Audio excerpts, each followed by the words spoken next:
ओम श्री अनंत कोटि ब्रह्मांड नायक राजाधिराज योगिराज पार ब्रह्म श्री सच्चिदानंद समर सद्गुरु साईनाथ महाराज की जय हो। हे गुरुवर, हे साईं बाबा, आज का अध्याय श्री साईं चरित्र का अध्याय 22 जिसका पठन होने जा रहा है। गुरुदेव, ये पाठ सभी के चित्त में उतरे, सभी को इसका लाभ हो। आइए पठन शुरू करते हैं। अध्याय 22 जिसमें दिया है सर्प विष से रक्षा। पहला श्री बाला साहेब मिरिकर, दूसरा श्री बापू साहेब बूटी, तीसरा श्री अमीर शक्कर, चौथा श्री हिमाट पंत, पांचवा बाबा के विचार। अब जानते हैं बाबा की सर्प मारने पर सलाह। श्री साईं बाबा का ध्यान कैसे किया जाए? उस सर्वशक्तिमान की प्रकृति अगाध है जिसका वर्णन करने में वेद और सहस्त्रमुखी शेषनाग भी अपने को असमर्थ पाते हैं। भक्तों की रुचि स्वरूप वर्णन से नहीं, उनकी तो दृढ़ धारणा है कि आनंद की प्राप्ति केवल उनके श्री चरणों से ही संभव है। उनके चरण कमलों के ध्यान के अतिरिक्त उन्हें अपने जीवन के सर्वोच्च लक्ष्य की प्राप्ति का अन्य मार्ग विदित ही नहीं। हेमाड पंत भक्ति और ध्यान का जो एक अति सरल मार्ग सुझाते हैं वह है कृष्ण पक्ष के आरंभ होने पर चंद्र कलाएं दिन प्रतिदिन घटती जाती हैं तथा उनका प्रकाश भी क्रमशः क्षीण होता जाता है और अंत में अमावस्या के दिन चंद्रमा के पूर्ण विलीन रहने पर चारों ओर निशा का भयंकर अंधेरा छा जाता है। परंतु जब शुक्ल पक्ष का आरंभ होता है तो लोग चंद्र दर्शन के लिए अति उत्सुक हो जाते हैं। इसके बाद द्वितीया को जब चंद्र अधिक स्पष्ट नहीं होता तब लोगों को वृक्ष की दो शाखाओं के बीच से चंद्र दर्शन करने के लिए कहा जाता है और जब इन शाखाओं के बीच उत्सुकता और ध्यानपूर्वक देखने का प्रयत्न किया जाता है तो दूर क्षितिज पर छोटी सी चंद्र रेखा के दृष्टिगोचर होते ही मन अति प्रफुल्लित हो जाता है। इसी सिद्धांत का अनुमोदन करते हुए हमें बाबा के श्री दर्शन का भी प्रयत्न करना चाहिए। बाबा के चित्र की ओर देखो, आहा कितना सुंदर है। वे पैर मोड़ कर बैठे हैं और दाहिना पैर बाएं घुटने पर रखा गया है। बाएं हाथ की अंगुलियां दाहिने चरण पर फैली हुई हैं। दाहिने पैर के अंगूठे पर तर्जनी और मध्यमा अंगुलियां फैली हुई हैं। इस आकृति से बाबा समझा रहे हैं कि यदि तुम्हें मेरे आध्यात्मिक दर्शन करने की इच्छा रखते हो तो अभिमान शून्य और विनम्र होकर उक्त दो उंगलियों के बीच से मेरे चरण के अंगूठे का ध्यान करो। तब कहीं तुम्हें इस सत्य स्वरूप का दर्शन करने में सफल हो पाओगे। भक्ति प्राप्त करने का यह सबसे सुगम पंथ है। अब एक क्षण श्री साईं बाबा की जीवनी का अवलोकन करें। साईं बाबा के वास से ही शिरडी तीर्थस्थल बन गया है। चारों ओर से लोगों की भीड़ वहां प्रतिदिन बढ़ने लगी है तथा धनी और निर्धन सभी को किसी न किसी रूप में लाभ पहुंचा रहा है। बाबा के असीम प्रेम, उनके अद्भुत ज्ञान भंडार और सर्वव्यापकता का वर्णन करने की सामर्थ्य किसे है? धन्य तो वही है जिसे कुछ अनुभव हो चुका है। कभी कभी वे ब्रह्म में निमग्न रहने के कारण दीर्घ मौन धारण कर लिया करते थे। कभी कभी वे चैतन्य घन और आनंद मूर्ति बन भक्तों से घिरे हुए रहते थे। कभी दृष्टांत देते तो कभी हास्य विनोद किया करते थे। कभी सरल चित्त रहते तो कभी क्रुद्ध भी हो जाया करते थे। भक्तों को उनके मुखमंडल के अवलोकन, वार्तालाप करने और लीलाएं सुनने की इच्छाएं सदा अतृप्त ही बनी रहती। फिर भी हम फूले ना समाते थे। जलवृष्टि के कणों की गणना की जा सकती है, वायु को भी चर्म की थैली में संचित किया जा सकता है, परंतु बाबा की लीलाओं का कोई भी अंत ना पा सकता। अब उन लीलाओं में से एक लीला का यहाँ दर्शन करें। भक्तों के संकटों के घटित होने के पूर्व ही बाबा उपयुक्त अवसर पर किस प्रकार उनकी रक्षा किया करते थे। श्री बाला साहेब मिरिकर जो सरदार काका साहेब के सुपुत्र तथा कोपरगांव के मामलतदार थे, एक बार दौरे पर चितली जा रहे थे। तभी मार्ग में वे साईं बाबा के दर्शनार्थ शिरडी पधारे। उन्होंने मस्जिद में जाकर बाबा की चरण वंदना की और सदैव की भांति स्वास्थ्य तथा अन्य विषयों पर चर्चा की। बाबा ने उन्हें चेतावनी देकर कहा कि जहां तुम बैठे हो वही द्वारका माई है। जो उसकी गोद में बैठता है वह अपने बच्चों के समस्त दुखों और कठिनाइयों को दूर कर देती है। यह मस्जिद माई परम दयालु है, सरल हृदय भक्तों की तो वह माँ है और संकटों में उनकी रक्षा अवश्य करेगी। जो उसकी गोद में एक बार बैठता है उसके समस्त कष्ट दूर हो जाते हैं। जो उसकी छत्र छाया में विश्राम करता है उसे आनंद और सुख की प्राप्ति होती है। तदुपरांत बाबा ने उदी देकर अपना वरद हस्त उनके मस्तक पर रख आशीर्वाद दिया। जब श्री बाला साहेब जाने के लिए उठ खड़े हुए तो बाबा बोले कि क्या तुम्हें लंबे बाबा अर्थात सर्प से परिचित हो? और अपनी बाईं मुट्ठी बंद कर उसे दाहिने हाथ की कुहनी के पास ले जाकर दाहिने हाथ को सांप के सदृश हिलाकर बोले कि वह अति भयंकर है, परंतु द्वारका माई के लालों का वह कर ही क्या सकता है। जब स्वयं द्वारका माई उनकी रक्षा करने वाली है तो सर्प की सामर्थ्य ही क्या है। वहां उपस्थित लोग इसका अर्थ तथा मिरिकर को इस प्रकार चेतावनी देने का कारण जानना चाहते थे, परंतु पूछने का साहस किसी भी नहीं था। बाबा ने श्यामा को बुलाया और बाला साहेब के साथ जाकर चितली यात्रा का आनंद लेने की आज्ञा दी। तब श्यामा ने जाकर बाबा का आदेश बाला साहेब को सुनाया। वे बोले कि मार्ग में असुविधाएं बहुत हैं, अतः आपको व्यर्थ ही कष्ट उठाना उचित नहीं है। बाला साहेब ने जो कुछ कहा वह श्यामा ने बाबा को बताया। बाबा बोले कि अच्छा ठीक है, ना जाओ, सदैव उचित अर्थ ग्रहण कर श्रेष्ठ कार्य ही करना चाहिए। जो कुछ होने वाला है सो तो होकर ही रहेगा। बाला साहेब ने पुनः विचार कर श्यामा को अपने साथ चलने के लिए कहा। तब श्यामा पुनः बाबा की आज्ञा प्राप्त कर बाला साहेब के साथ तांगे में रवाना हो गए। वे 9 बजे चितली पहुंचे और मारुति मंदिर में जाकर ठहरे। कार्यालय के कर्मचारीगण अभी नहीं आए थे, इस कारण वे यहाँ वहाँ की चर्चाएं करने लगे। बाला साहेब दैनिक पत्र पढ़ते हुए चटाई पर शांतिपूर्वक बैठे थे। उनकी धोती का ऊपरी सिरा कमर पर पड़ा हुआ था और उसी के एक भाग पर एक सर्प बैठा हुआ था। किसी का भी ध्यान उधर न था। वह सी सी करता हुआ आगे रेंगने लगा। यह आवाज सुनकर चपरासी दौड़ा और लालटेन ले आया।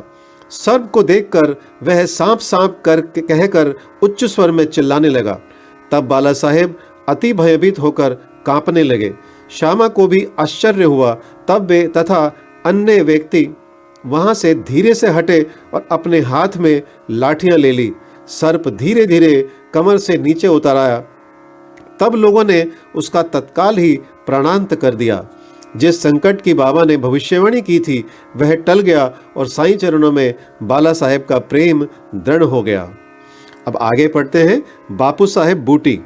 एक दिन महान ज्योतिषी श्री नाना साहेब डेंगले ने बापू साहेब बूटी से, जो उस समय शिरडी में ही थे, कहा, आज का दिन तुम्हारे लिए अत्यंत अशुभ है और तुम्हारे जीवन को संकटप्रद है। यह सुनकर बापू साहेब बड़े अधीर हो उठे। जब सदैव की भांति वे बाबा के दर्शन करने गए तो वे बोले कि ये नाना क्या कहते हैं। वे तुम्हारी मृत्यु की भविष्यवाणी कर रहे हैं, परंतु तुम्हें भयभीत होने की किंचित मात्र भी आवश्यकता नहीं है। इनसे दृढ़तापूर्वक कह दो कि अच्छा देखें काल मेरा किस तरह अपहरण करता है।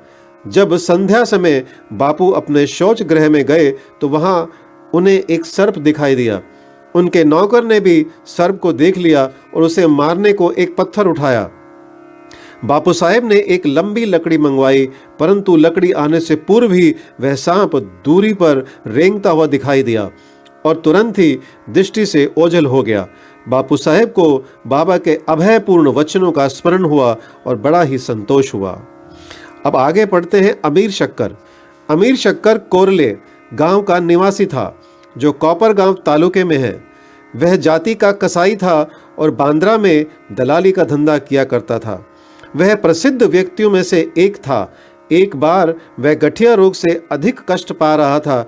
जब उसे खुदा की स्मृति आई तब काम धंधा छोड़कर वह शिरडी आया और बाबा से रोग निवृत्ति की प्रार्थना करने लगा।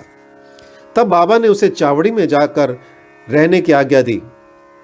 चावड़ी उस समय एक अस्वस्थ कारक स्थान होने के कारण इस प्रकार के रोगियों के लिए सर्वथा अयोग्य थी।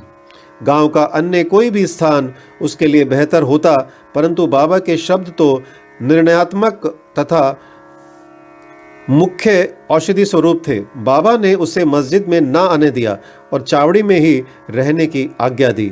वहां उसे बहुत लाभ हुआ। बाबा प्रातः और सायंकाल चावड़ी से निकलते थे तथा एक दिन के अंतर से जुलूस के साथ वहां आते और वहीं विश्राम किया करते थे। इसलिए अमीर को बाबा का सानिध्य सरलतापूर्वक प्राप्त हो जाया करता था। अमीर वहां पूरे 9 मास रहा। जब किसी अन्य कारणवश उसका मन उस स्थान से ऊब गया तब एक रात्रि में वह चोरी से उस स्थान को छोड़कर कौपर गांव की धर्मशाला में जा ठहरा। वहां पहुंचकर उसने वहां एक फकीर को मरते हुए देखा जो पानी मांग रहा था। अमीर ने उसे पानी दिया, जिसे पीते ही उसका देहांत हो गया। अब अमीर किंकर्तव्य विमूढ़ हो गया। उसे विचार आया कि अधिकारियों की इसकी सूचना दे दूं तो मैं ही मृत्यु के लिए उत्तरदायी ठहराया जाऊंगा, और प्रथम सूचना पहुंचाने के नाते कि मुझे अवश्य ही इस विषय की अधिक जानकारी होगी, सबसे प्रथम मैं ही पकड़ा जाऊंगा।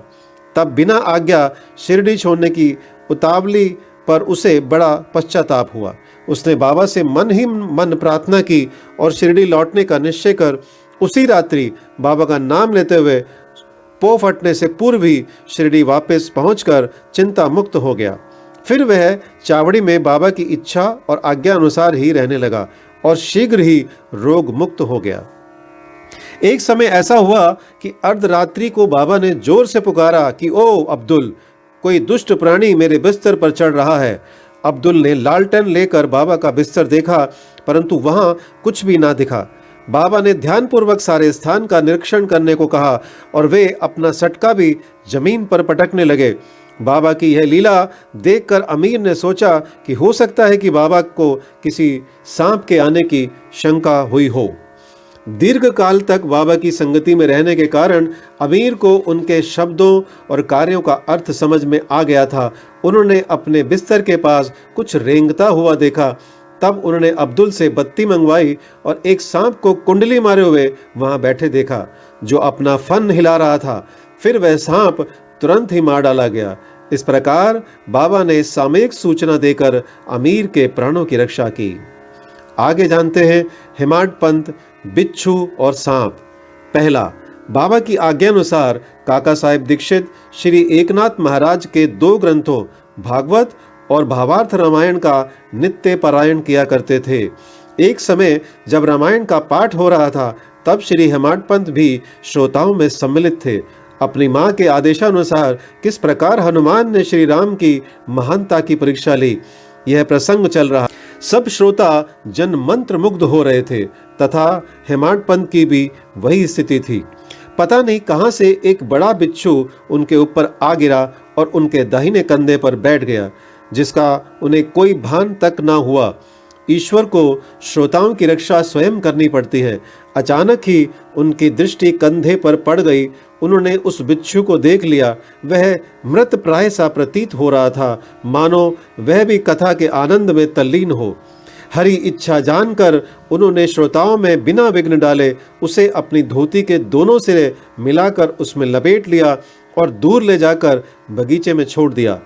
दूसरा, एक अन्य अवसर पर संध्या समय काका साहेब वाड़े के ऊपरी खंड में बैठे हुए थे। तभी एक सांप खिड़की की चौखट के एक छिद्र में से भीतर घुस आया और कुंडली मारकर बैठ गया। बत्ती लाने पर पहले तो वह थोड़ा चमका, फिर वहीं चुपचाप बैठा रहा और अपना फन हिलाने लगा। बहुत से लोग छड़ी और डंडा लेकर वहां दौड़े, परंतु वह एक ऐसे सुरक्षित स्थान पर बैठा था जहां उस पर किसी के प्रहार का कोई भी असर ना पड़ता था। लोगों का शोर सुनकर वह शीघ्र ही उसी छिद्र में से अदृश्य हो गया। तब कहीं सब लोगों की जान में जान आई। बाबा के विचार। एक भक्त मुक्ताराम कहने लगा कि चलो अच्छा ही हुआ जो एक जीव बेचारा बच गया। श्री हेमाड पंत ने उसकी अवहेलना कर कहा कि सांप को मारना ही उचित है। इस कारण इस विषय पर वाद विवाद होने लगा। एक का मत था कि सांप तथा उसके सदृश जंतुओं को मार डालना ही उचित है, किंतु दूसरे का इसके विपरीत मत था। रात्रि अधिक हो जाने के कारण किसी निष्कर्ष पर पहुंचे बिना ही उन्हें विवाद स्थगित करना पड़ा। दूसरे दिन यह प्रश्न बाबा के समक्ष लाया गया। तब बाबा निर्णयात्मक वचन बोले कि सब जीवों में मैं और समस्त प्राणियों में ईश्वर का निवास है, चाहे वह सांप हो या बिच्छू है। वे ही इस विश्व के नियंत्रण करता है और सब प्राणी सांप, बिच्छू इत्यादि उनकी आज्ञा का ही पालन किया करते हैं। उनकी इच्छा के बिना कोई भी दूसरों को हानि नहीं पहुंचा सकता। समस्त विश्व उनके अधीन है तथा स्वतंत्र कोई भी नहीं है। इसलिए हमें सब प्राणियों से दया और स्नेह करना चाहिए। वैमनस्य या संहार करना छोड़कर शांत चित्त से जीवन व्यतीत करना चाहिए। ईश्वर सबका ही रक्षक है। श्री सद्गुरु साईनाथ परनमस्तु। शुभम भवतु। ये सप्ताह परायण तृतीय विश्राम। ओम साई राम।